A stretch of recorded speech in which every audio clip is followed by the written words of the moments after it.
आज का विषय है गुरु नानक देव जयंती अथवा गुरुपुरब। गुरु नानक जयंती को हम सभी गुरु पर्व या गुरुपुरब के नाम से भी जानते हैं। गुरु नानक देव जी सिख धर्म के प्रथम गुरु हैं। इनके द्वारा सिख धर्म की नींव रखी गई थी। इसी कारण सिख समाज के लोग गुरु नानक देव जी के जन्मदिन के अवसर को गुरु पर्व या गुरुपुरब के नाम से मनाते हैं। ये पर्व प्रतिवर्ष कार्तिक माह की पूर्णिमा को मनाया जाता है। गुरुपुरब का अर्थ होता है गुरुओं का दिन। गुरु नानक देव जी का स्वभाव बचपन से ही शांत और भक्ति भाव से परिपूर्ण रहा है। वे सदा ही गरीब, लाचार एवं दुखियों की सहायता के लिए खुद को आगे रखते थे।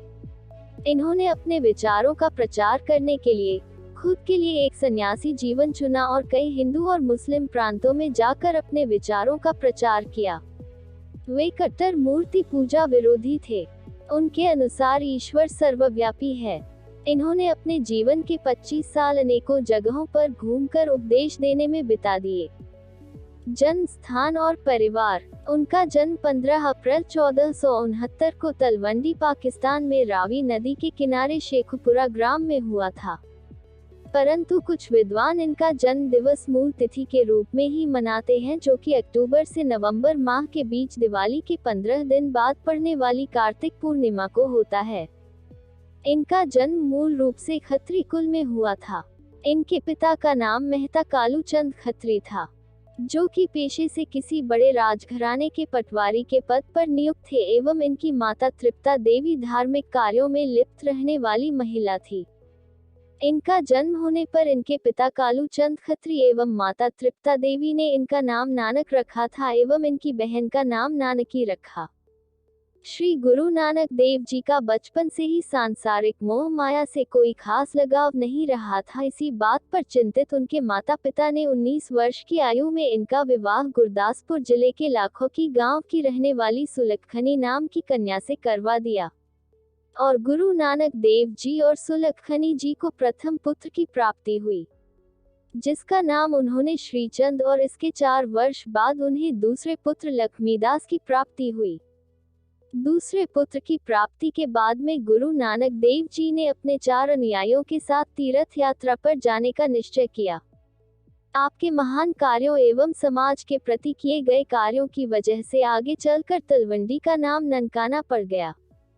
बचपन से ही गुरु नानक देव जी का मन किताबी ज्ञान से ज्यादा धार्मिक बातों की ओर लगा रहता था। स्कूली पढ़ाई लिखाई में उनका कोई खास उत्साह दिखाई नहीं देता था।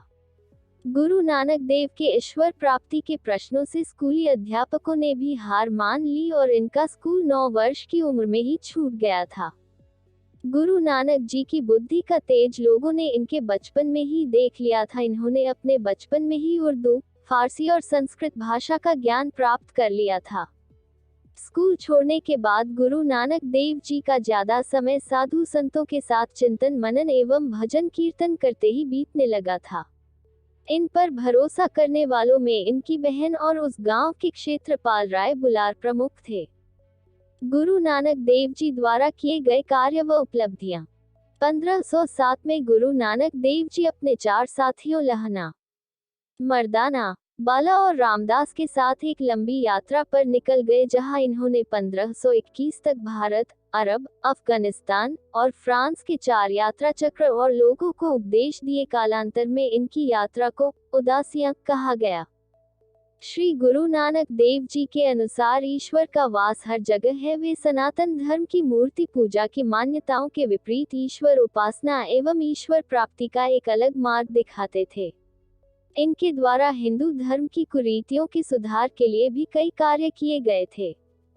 इनके जीवन में बचपन से ही कई अनोखी घटनाएं होने लगी थी, जिनके कारण लोग इन्हें गुरु कहकर पुकारने लगे थे और इस कारण ही इनके नाम के आगे गुरु शब्द जुड़ गया था। गुरुपुरब प्रकाश पर्व या गुरु पर्व को श्री गुरु नानक देव जी के जन्मदिन के दिन मनाया जाता है। ये सिख समुदाय का एक विशेष पर्व होता है। गुरु नानक ने सिख धर्म की नींव रखी एवं लोगों को भेदभाव के बिना जीवन जीने की शिक्षा दी। इस दिन सिख धर्म के अनुयायी सुबह सवेरे उठकर रैली निकालते हैं, उसे प्रभात फेरी कहते हैं। इसके बाद गुरुद्वारे में रुमाल चढ़ाया जाने की खास प्रथा है और फिर विशाल लंगर का आयोजन किया जाता है। मोदी खाने में काम। सुल्तानपुर में रहते हुए उन्होंने नवाब दौलत खान लोधी के मोदी खाने में काम करना शुरू किया। उन्होंने जरूरतमंदों को मुफ्त अनाज देना शुरू कर दिया। वह उस भगवान के नाम पर तेरा तेरा कहकर जरूरतमंदों की मदद करने लगे। श्री गुरु नानक देव जी की शिकायत हो गई। नवाब ने जब खुद हिसाब किताब चेक किया तो वह पूरा निकला और वहां खड़े सभी लोग इस घटना से हैरान हो गए। बानी की रचना। श्री गुरु नानक देव जी ने अपनी यात्रा के दौरान कई बानी की रचना की। उनमें से आसादी वार, जपुजी साहिब, 12 माह, श्लोक पट्टी, 52 अखरी और सिद्ध गोस्ती बहुत लोकप्रिय रचनाएं हैं और श्री गुरु ग्रंथ साहिब में दर्ज हैं। उन्होंने अपनी सभी बानी में नाम सिमरन का संदेश दिया, जिसमें वे सभी से प्यार करते थे, भगवान की इच्छा का पालन करते थे। अंतिम समय। इनके अंतिम समय में गुरु नानक जी को मानने वालों में काफी वृद्धि हो गई थी एवं इनकी ख्याति भी काफी बढ़ चुकी थी। इन्होंने करतारपुर गांव बसाया जो वर्तमान में पाकिस्तान में स्थित है। करतारपुर में इन्होंने एक बड़ी धर्मशाला का निर्माण करवाया एवं अपने कुलजनों के साथ खुद भी वहां रहकर मानवता के कार्यों में अपना समय व्यतीत करने लगे।